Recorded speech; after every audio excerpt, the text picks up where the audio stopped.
दोस्तों, हनुमान चालीसा में एक चौपाई आती है, अष्ट सिद्धि नव निधि के दाता, असवर दीन जानकी माता। इसका सीधा अर्थ आप सभी जानते हैं कि हनुमान जी 8 सिद्धियों और 9 निधियों को देने वाले हैं। माता सीता ने उन्हें ऐसा आशीर्वाद दिया था। आपको बता दें, सिद्धि का अर्थ होता है किसी कार्य की पूर्णता और उसकी सफलता की अनुभूति होना। यह अनुभव जीवन की पूर्णता को प्राप्त करने का माध्यम है। सीधे तौर पर समझे तो जब हम किसी के लिए कहते हैं कि उसे इस कार्य में सिद्धि प्राप्त हो गई है, तो इसका अर्थ होता है कि उस व्यक्ति ने किसी कार्य विशेष में असामान्य कुशलता प्राप्त कर ली है। वह अपने ही तरीके से दक्षता के साथ उस कार्य को पूर्ण और दूसरों से बेहतर तरीके से करता है। किसी भी कार्य में सिद्धि प्राप्त करने के लिए कठिन साधना की आवश्यकता होती है। लेकिन आज बात करते हैं हम उन सिद्धियों के बारे में जो बजरंगबली की कृपा से सहज ही प्राप्त हो जाती हैं। मार्कंडेय पुराण तथा ब्रह्मवैवर्त पुराण में सिद्धियों को कुछ इस प्रकार वर्णित किया गया है। अनिमा लघिमा गरिमा प्राप्ति, प्राकाम्यन महिमा तथा ईशित्वम च वशित्वंच सर्वकामावशायिता। अब सवाल आता है कि कैसे प्राप्त होती हैं सिद्धियां। तो आपको बता दें, सिद्धियों की प्राप्ति की राह इतनी आसान नहीं है। इसके लिए जीवन का अनुशासित होना, मन पर नियंत्रण होना अति आवश्यक है। सिद्धियां 2 प्रकार की होती हैं, एक परा और दूसरा अपरा। इन सिद्धियों के प्राप्ति के बाद ब्रह्मांड का कोई भी कार्य किसी साधक के लिए असंभव नहीं रह जाता। लेकिन यह इन सिद्धियों का ही प्रभाव है कि इनकी प्राप्ति के बाद साधक सांसारिक मोह और भौतिक वस्तुओं की प्राप्ति की लालसा से ऊपर उठ जाता है। अब बात करते हैं हमारे धर्म ग्रंथों में वर्णित 8 सिद्धियां कौन सी हैं और उनका अर्थ क्या है। साथ ही यह भी जाने कि उनकी प्राप्ति के बाद एक साधक के अंदर कौन सा सामर्थ्य उत्पन्न हो जाता है। तो पहली है अनिमा सिद्धि। स्वयं को सूक्ष्म कर लेने की क्षमता को ही अनिमा कहा जाता है।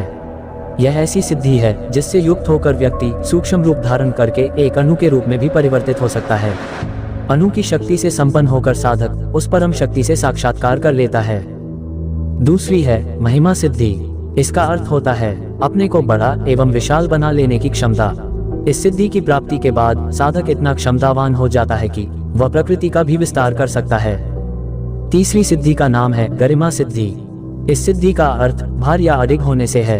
इस सिद्धि की प्राप्ति के बाद व्यक्ति स्वयं के भार को इतना बढ़ा सकता है कि कोई भी उसे हिला नहीं पाता। ठीक वैसे जैसे हनुमान जी की पूंछ को भीम जैसा बलशाली योद्धा हिला तक नहीं पाया था। चौथी सिद्धि है लघिमा सिद्धि। किसी भी तरह के भार से स्वयं को मुक्त कर हल्का बना लेने की क्षमता लघिमा सिद्धि कहलाती है। इस सिद्धि की प्राप्ति के बाद साधक स्वयं को भारहीन अनुभव करते हैं।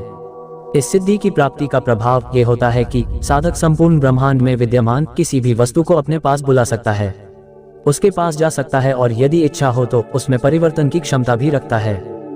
5वीं सिद्धि है प्राप्ति सिद्धि। जैसा कि इस सिद्धि के नाम से ही स्पष्ट है कि इसकी प्राप्ति हो जाने के बाद व्यक्ति जो चाहे अपनी इच्छानुसार प्राप्त कर सकता है। असंभव को संभव बना लेने की क्षमता प्रदान करती है प्राप्ति सिद्धि। 6ठी सिद्धि है प्राकाम्य सिद्धि। प्राकाम्य का अर्थ होता है किसी भी रूप को धारण कर लेने की क्षमता। इस सिद्धि की प्राप्ति के बाद साधक अपनी इच्छानुसार जब चाहे किसी भी रूप को धारण कर सकता है। वह आसमान में उड़ सकता है और पानी पर चल सकता है। 7वीं सिद्धि है ईशिता सिद्धि। ईशिता का अर्थ होता है महारथ, अर्थात किसी भी कार्य पर नियंत्रण स्थापित हो जाए इस क्षमता के साथ उसे करना। इस सिद्धि की प्राप्ति के बाद व्यक्ति आसानी से किसी भी वस्तु और साम्राज्य पर अधिकार प्राप्त कर सकता है। 8वीं सिद्धि है वशिता सिद्धि। जब जीवन और मृत्यु साधक के वश में हो जाए, अर्थात वह अपनी इच्छानुसार देह के त्याग का अधिकार प्राप्त कर ले, तो इस सिद्धि को वशिता सिद्धि कहते हैं। इस सिद्धि की प्राप्ति के बाद साधक किसी भी व्यक्ति अथवा वस्तु को आसानी से अपने वश में कर सकता है। धन्यवाद। ऐसे ही छोटी छोटी जानकारी के लिए सनातन मिस्ट्री चैनल को सब्सक्राइब करें और बेल आइकन भी ऑन कर लें ताकि आने वाली वीडियो का नोटिफिकेशन आप सभी को मिल सके।